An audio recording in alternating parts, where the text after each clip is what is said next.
Yemek şablonumdan herkese yeniden merhabalar güzel dostlarım. Kanalıma ve mutfağıma hoş geldiniz. Kahvaltı soframızda olmazsa olmaz, çok büyük eksikliğini yaşadığımız yağından, yaprağından, zeytinin kendisinden faydalandığımız Rabbimin sayısız nimetlerinden sadece biri olan cennet meyvesi ev yapımı yeşil zeytin nasıl kurulur?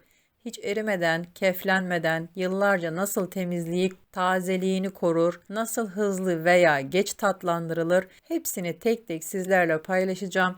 İzleyen herkese iyi seyirler. Burada 6 kilo gemlik zeytinim var. Bol suyla kat kat yıkayalım. Tozu kiri kalmasın. Aralarında yaralı bereli olan varsa onları ve çöplerini seçip atalım. Yoksa bunların hepsi zamanla eriyip bozulmasına sebep olur. Aralarında epeyce ergin veya ebruli olanları da ayırın. Onları ayrı küçük bir bidonda yapın. Ergin olanlar çok erken tatlanır ve yumuşaktır. Yeşil zeytin sert ve dilimlenmeye müsaittir. Uzun ömürlüdür. Fakat içinde ergin karışık olursa diğerlerinin de yumuşamasına sebep olur. Ergin olanları daha çok dilim yapmadan salamura şeklinde yapın. Daha lezzetli ve daha uzun ömürlü olur. Her ne çeşit zeytin alacaksanız koyu yeşil olanını seçin. Daha uzun ömürlü kalır. Zeytin biraz büyük olduğu için 3 yerinden hafif kesikler atacağım. Küçük zeytin olursa 2 kesik yeter. Hafif bir kesik olacak. Bıçağı çekirdeğine kadar değdirmeyeceğiz yoksa kararmalar olabilir. Tatlanması için bu kadar yeter. Kesik attığımız zeytinleri ısrarla suyun içine atalım. Çok çabuk kararıyor. Hatta pazarda aldığınız yerde kesik atma makinesi var. İsteyene kesiyorlar. Ben hep kendim yaparım bu işlemi. Hem tozlu ve pis oluyor hem de eve getirip suya atıncaya kadar çoktan kararıyor. Hiç tavsiye etmem. Senede bir sefer yapacağız, belki 2 yıl yiyeceğiz. Hiç üşenmeden kendiniz yapın derim. En son tatlandırma suyunu hazır su kullanacağım. 4 gün bekletip döktüğüm suları da direkt çeşmeden kullanmadım. Bir gece bekletilmiş klorundan arınmış çeşme suyu kullandım. Klor zeytini eritebilir. Bu da bir püf nokta.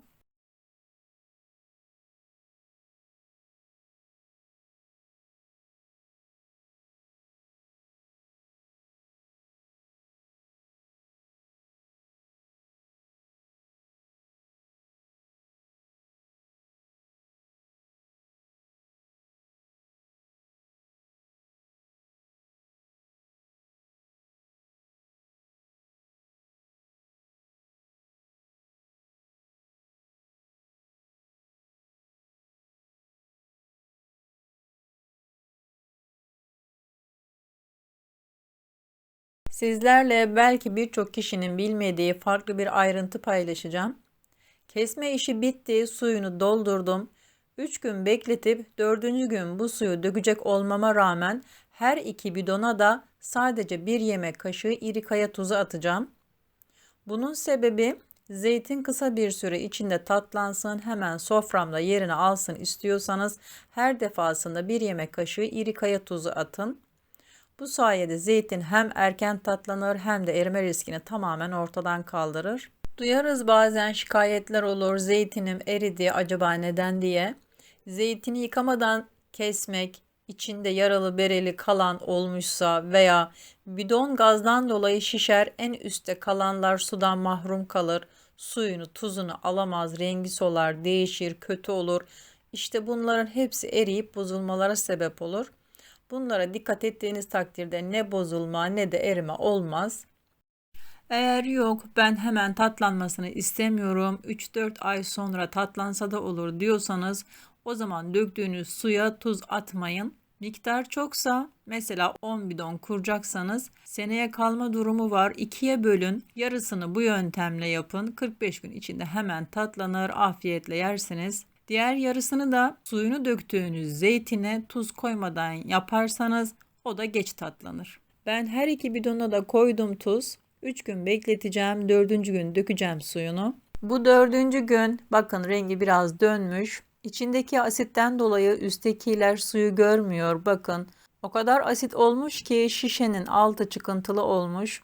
Cam kavanozda neden yapmıyorsunuz, naylon sağlıklı değil diyenler için bunu ısrarla izah etmek istedim. Bakın, içi boş şişenin altı çukurdur. Zeytinin asidi naylon bidonu gerer, patlamaya hazır bomba gibi olur. Eğer bunu cam şişede yaparsak gereceği bir yer olmadığı için cam şişe bomba gibi patlar. Onun için naylon bidonlarda yapılır. Her gün suyu dökülen zeytin erken tatlanır, acısı gider. Fakat vitamin değerleri de gider, pek bir şey kalmaz. Onun için 3 gün bekletmeniz iyidir. Kapağı bir anda açmayın, yüzünüze patlar. Çok yavaş yavaş gazını alacağız. Bu asitlenme işi olmazsa zeytin tatlanmaz. Acısı suya çıktığı için bu suyu döküyoruz zaten. Her iki bidonun da gazını alacağım. Ağaçtayken suyunu almamış, yani yağmur suyu görmemiş zeytin alırsanız istediğiniz kadar tuz atın, suyunu alıp kabarmadığı için o zeytin hep acı olur, tadı da olmaz. Yağmur sonrası satılan zeytine talip olun. Bu çok önemli.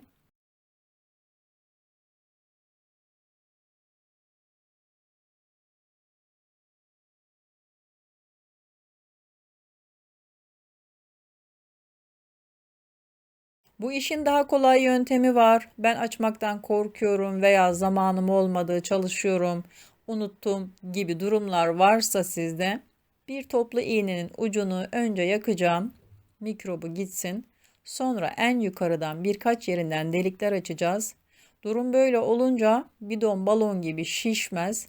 Gazını alma derdiniz de kalmaz. Artı gergin olmadığı için en üstteki zeytinler sürekli suyun içinde kalır. Erime riski de ortadan kalkar. Bakın, içindeki acı suyu böyle sarı olur. Su şeffaf oluncaya kadar bu işlemi yapacağız. Tatlı bir zeytin yiyebilmek için.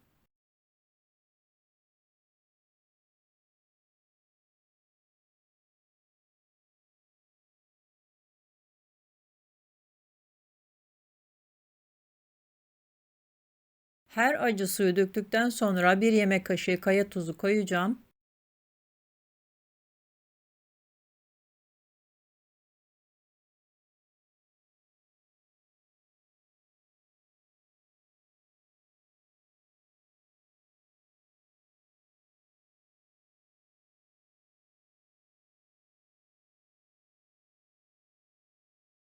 Bakın, artık zeytinler epeyce olmuş. Hepsi suyunu almış, dibine çökmüş.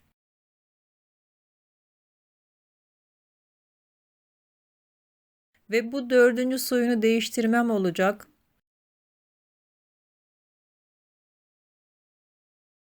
Bakın, su artık epeyce şeffaf.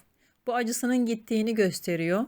Siz biraz acımsı, yani kekiri seviyorsanız suyunun tam şeffaf olmasını beklemeyin. Hafif sarıyken tatlandırma tuzunu verin.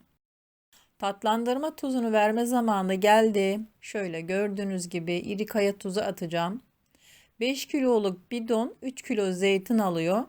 Her 1 kilo için 1 yemek kaşığı iri kaya tuzu, 1 çay kaşığı limon tuzu atacağız. Limon tuzu fazla atmayın, erimesine sebep olur. Limon tuzu yerine birkaç dilim limon da olur.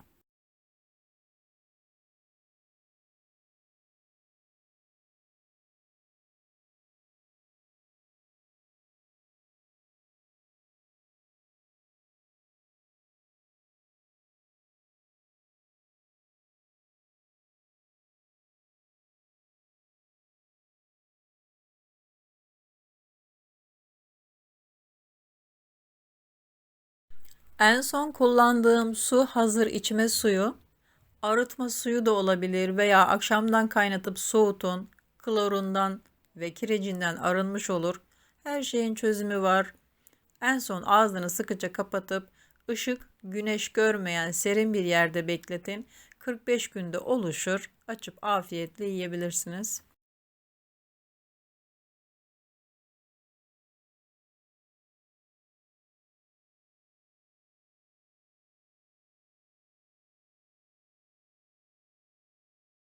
İnşallah tüm sorularınıza cevap verdiğim bir video olmuştur. Kanalımda birçok değişik tariflerim mevcut, bakmak isterseniz. İzlediğiniz için teşekkür ederim. Eğer videomu beğendiyseniz kanalıma abone olup Beğenip sosyal medyada paylaşarak ve kaydederek bana destek verirseniz daha çok kişiye ulaşmasını sağlarsınız. Bir sonraki videoda görüşmek üzere. Hoşça kalın. Allah'a emanet olun.